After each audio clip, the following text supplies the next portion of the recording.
Ladies and gentlemen, welcome to another episode of Fighting the Void live from Ronaville. Yes, that's right. Ginger, I have got the Rona right now. In fact, pretty much my whole family does. So that's all sorts of fun. But as you can see, I'm pretty much doing fine other than my generally disheveled appearance because I can't go nowhere. It kind of sucks. But that's about the most annoying part of this whole thing. You'll also notice there's a very different background now. That is because my family is finally moved out of our old place, and we are currently in a rental um, for a few months until such time as we get moved into a permanent home. Which I now know which state that's going to be in. So another load off the shoulders, and as soon as we're all over the dang COVID, we're going to be heading down south to go look for some houses. But none of that matters tonight because tonight I have back with me again the young Mr. Clay Bradley, and he is going to discuss some history with us. And he's got a whole menagerie of props here. So, Clay, what kind of history are we talking about here tonight? I seem to remember last Speed. time speed. I seem to Yeah. remember last time you mentioned a clear connection between World War II and NASCAR. Yes. All It's it's right. a it's a strange thing to lead into, but basically, uh, to lower it down into it, of Americans on a mass scale experienced very large amounts of adrenaline and got hooked on it, and so right after the war, people started riding motorcycles across the country, racing cars very fast, and doing a whole bunch of different things involving speed. Uh, so, yeah.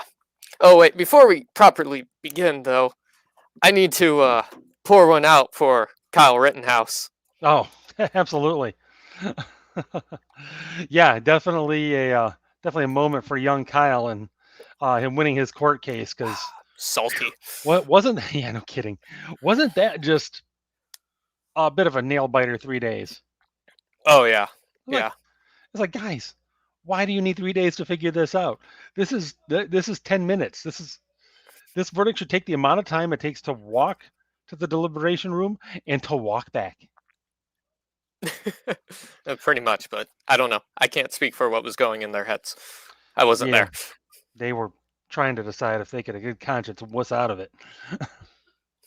But they didn't. At the end of the day, they didn't. So you know, you know, pra- praise God, Amen, Hallelujah. Because Yeah. Yeah. oh yeah. Anyway, that's a So, whole other thing. so where do you want to begin? Race cars or airplanes? Let's do race cars. Alrighty. So, I remember somebody asked last time what, and we kind of ended on this of who was the best driver in all of NASCAR, whether it was Earnhardt or Petty or um, Jeff Gordon or Jimmy Johnson, or I pretty much listed them all. But it, if you look up who was the best, it Hmm. comes down to either Jimmy Johnson or Richard Petty being number one, the other one being number two, and then somewhere along the lines is Earnhardt, uh, Gordon, and then David Pearson, which in my Okay. opinion is completely the opposite. So here we have David Pearson's Ford Torino Talladega, and this car was started what was known as the Aero Wars in NASCAR, but we'll talk a little bit about that later because I have some other race cars that lead into that. But just to answer the question of who's the GOAT, um, David Pearson and Richard Petty, you really can't compare to any of the other drivers because when they were racing, it was very much stock car racing. These are what are known as the Gen 1 stock cars, which are very much cars that you bought off the lot. You put a roll cage inside of them, Hmm. you took the seats out, you tuned up the engine and you went racing. They were pretty much a stock car. Yeah, very much where the name comes from, stock car racing. It wasn't until the mid 1950s. So NASCAR got started in 1948, and it really wasn't until the 1950s that the Grand National Series, which was the true production stock car series, became as popular as it was. Prior to that, it was what's known as modified racing, which is where you took a stock car and you did whatever the heck you wanted to it to make it go fast. And but then corporate dollars started flooding in, and the Grand National Series took off as um, the top tier. So it was from 1948 really to I think it was 1970, Hmm. somewhere in there. Yeah. Um, no, like 72. That's when it was. Um, is where you have your Gen 1 era, and these are stock cars. So it was very much whoever bought or brought the best car to the racetrack, best prepared, was going to win. And these races were 400 or 500 miles like they are today, but they were Hmm. very much more of an endurance race. And so your car had to last that entire time. Very often, the winner would be the only person on the lead lap, maybe two or three other drivers. Hmm. Uh, 1972, you get into your Gen 2 era, and these are still stock cars, very much so, but they're prepped better. They're more race car than stock car, but they're still bought from the dealership and built up. They aren't Okay. just buy off the lot and immediately throw on the racetrack. After that, you get your Gen 3s, which the Gen 2s were getting manipulated a little too much. Um, and no longer looking like their showroom counterparts. So you get your Gen 3s, Hmm. where it was still it was race car body, race car engines, but the body, the aerodynamics of the car was still what was on the showroom floor. Okay. Then then your Gen 4s, which just from a Gen 3 to a Gen 4 is just a bunch of safety stuff until 2003, where the rules changed and the cars no longer had to have matching manufacturer bodies, and then they pretty much became race car. So we're talking about going from this, which this is a Monte Carlo, Mm. and this is the stock body for a Monte Carlo, to this, still a Gen 4, but as you can see, it's been pulled out and built more for aero than looking Right. like its stock counterpart. After that was what was considered the Gen 5. I currently don't have one on the table with me. I do have a few examples, but not with me right now. And all these cars looked exactly the same. It was a common body, just different engine manufacturers, and fans really didn't like it. And so you get into the Gen 6, which is this more blocky model, but Okay. it puts more of the stock in stock car racing. And we're currently on the Gen 7s, which is going to debut next season. And those put a little bit more stock into the stock car racing, but kind of not really. It's just an upgraded version of the Gen 6 with independent rear suspension and a bunch of other really techie stuff that has changed. Um, because from the Gen 3 to the Gen 6, the underside of the car, not the body, the actual car itself, Hmm. really hasn't changed that much. Just some safety additions here and there. So talking about all of the different generations is important because when Petty and Pearson were driving, Mm. it was buy it off the lot, put it on the racetrack, whether it was the Gen 1s or the Gen 2s. Um, Jimmy Johnson, Dale Earnhardt was at the tail end of the Gen 2s, but primarily in the Gen 3 and Gen Okay. 4 era. Um, and so Gordon, Johnson, and Earnhardt you can all compare with each other, but not really Richard Petty and David Pearson. Kind of like trying to compare baseball players with Babe Ruth, basically hitting a rolled up sock out into the stands, Yeah, as if yeah, as opposed to what there is now. yeah. Not this, very much scientifically studied baseball. Of they know exactly what it's going to do versus like I don't know. Let's just grab like some old leather and stitch it together and throw it. Yeah, and throw it, and it's comparatively soft and everything compared to what we're Hmm. used to now. And so his 60 home runs are still a lot more impressive than someone else's.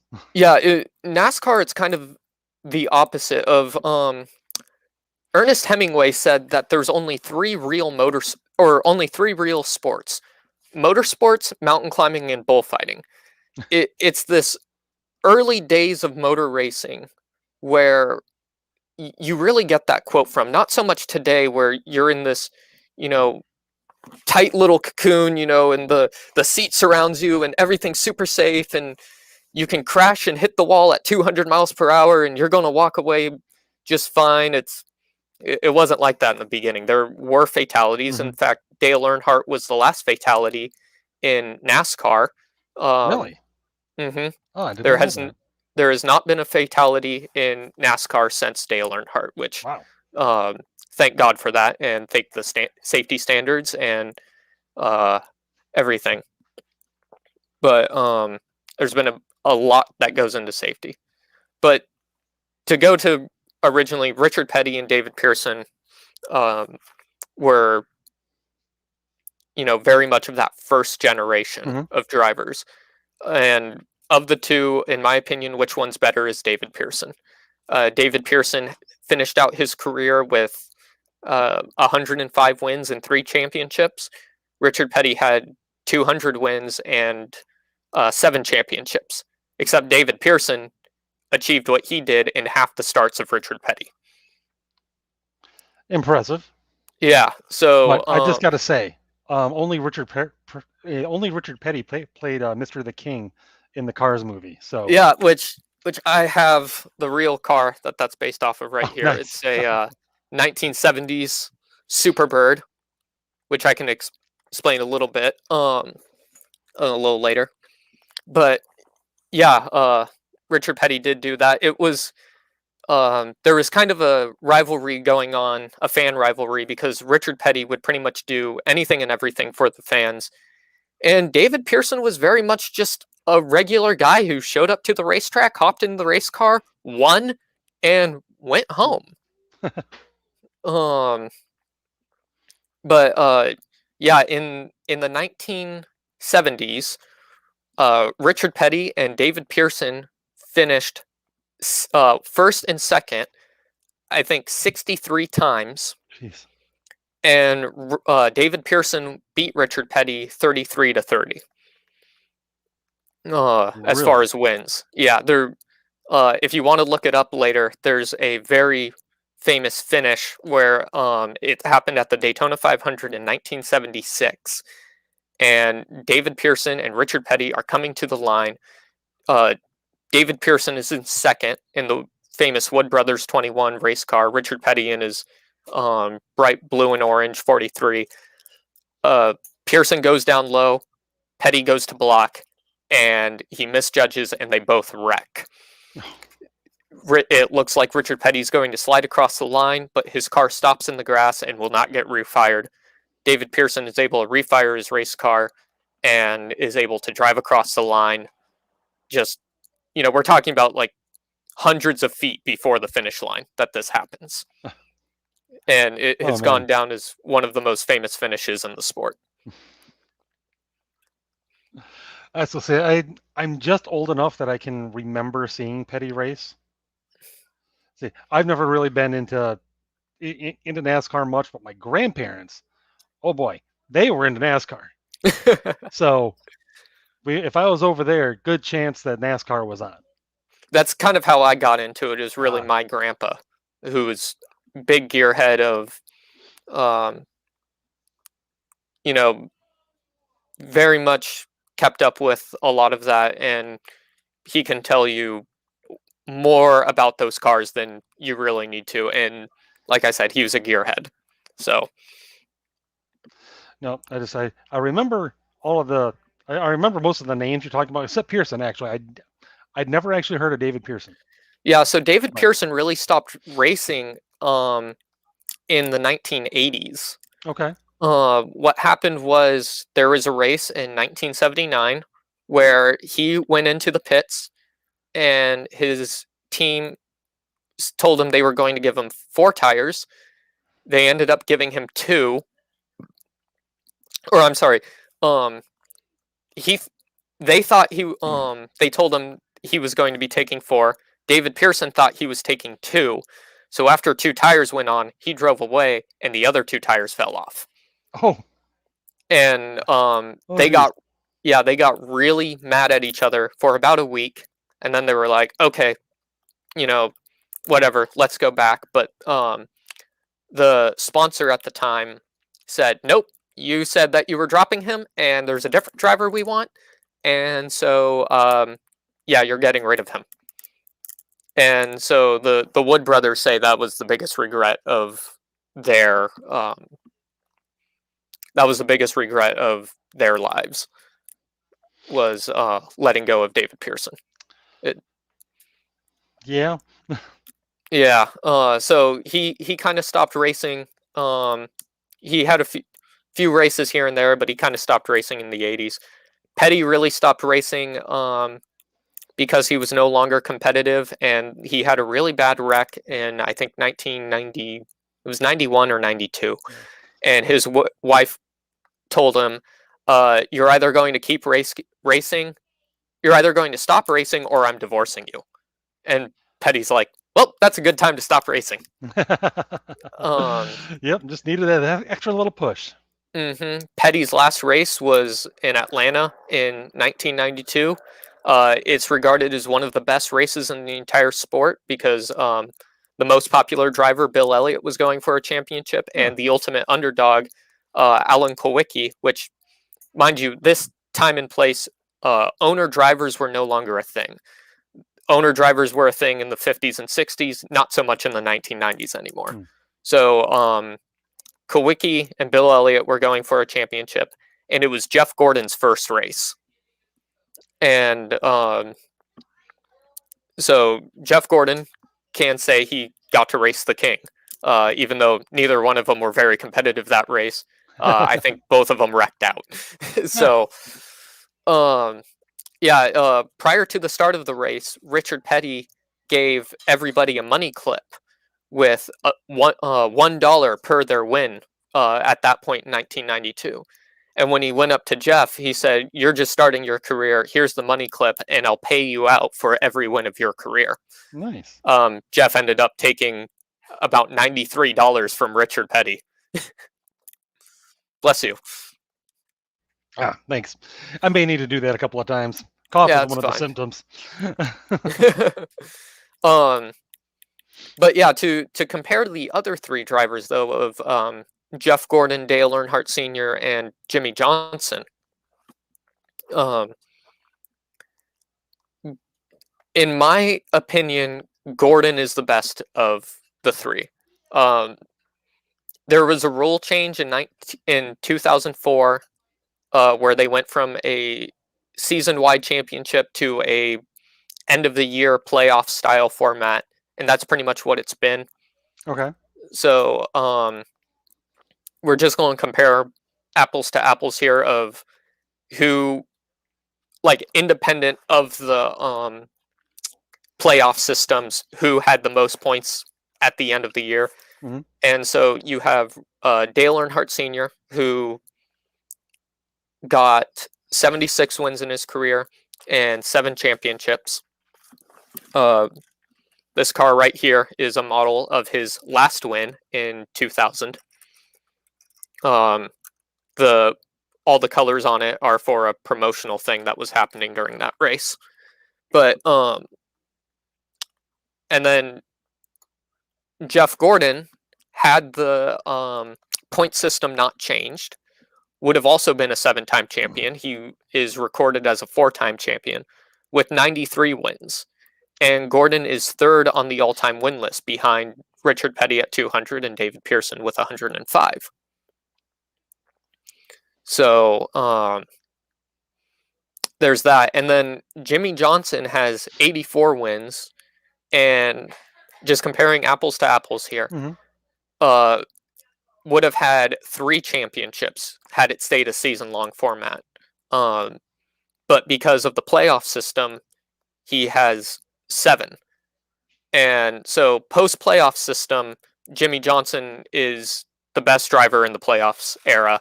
Um, but as far as the more modern era, like race car era, which is post 1980, really, Hmm. um, it's I think Jeff Gordon's the best of all of them, and then Petty and Pearson, as we talked about, are in their own category.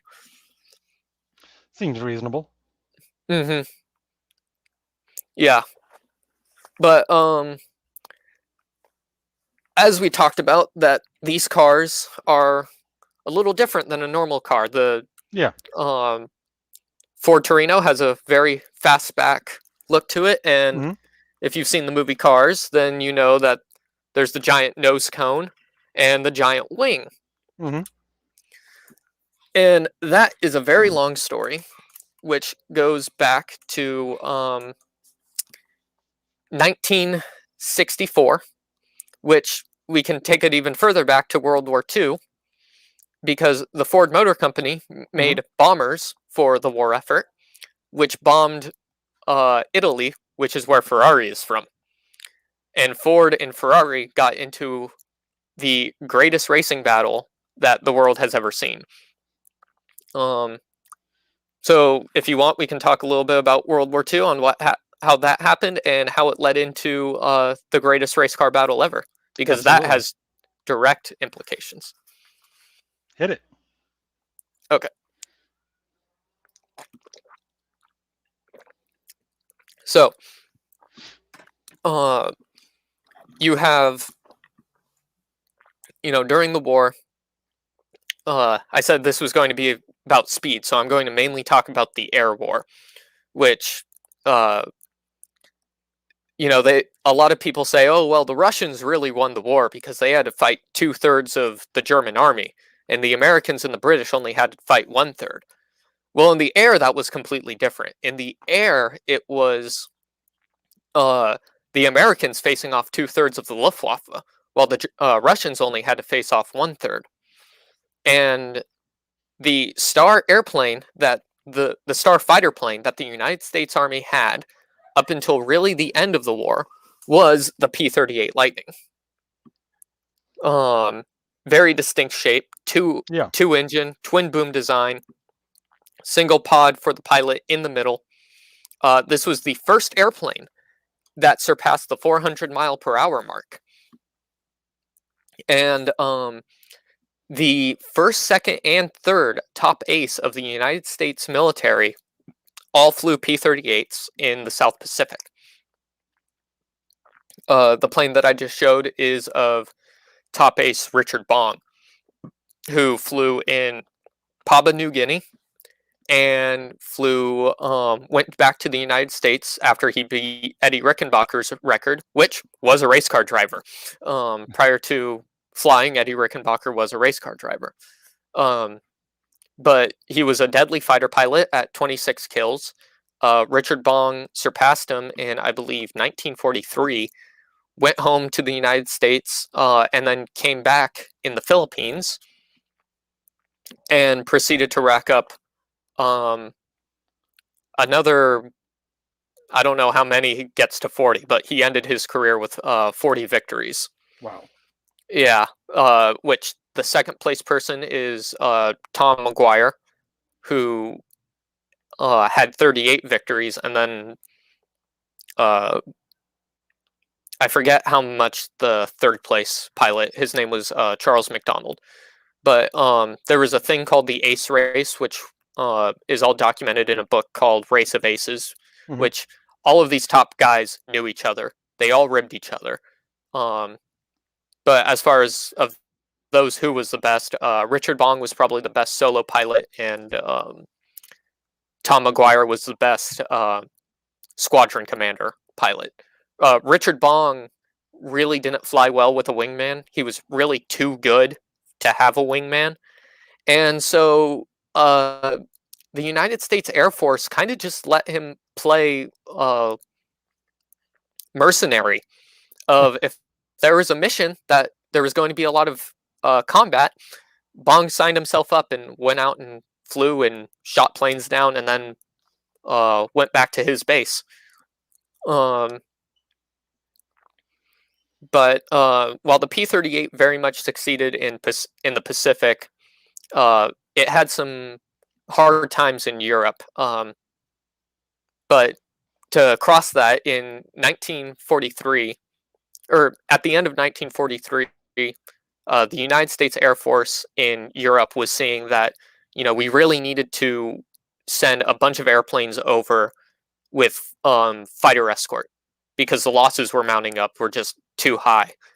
And they didn't have enough P-38s, so they started pulling P-38s out of the Pacific where they were making a killing. They had a 17-to-1 kill ratio in the Pacific. Jeez. Yeah.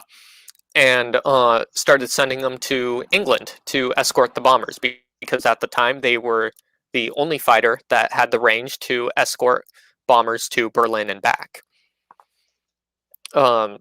Several reasons why the P-38 didn't do so well in Europe was Europe is cold, and the P-38's engines didn't really like the cold. They also used English gas, which was a lower octane level than the P-38 was used to, and so its engines didn't fare very well.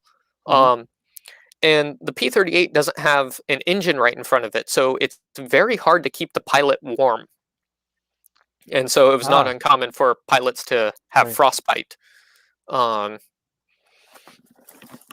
and here, at that time, is the headgear of what pilots would be wearing. You have your Mm-hmm. A-14 oxygen mask, which came out in 1944.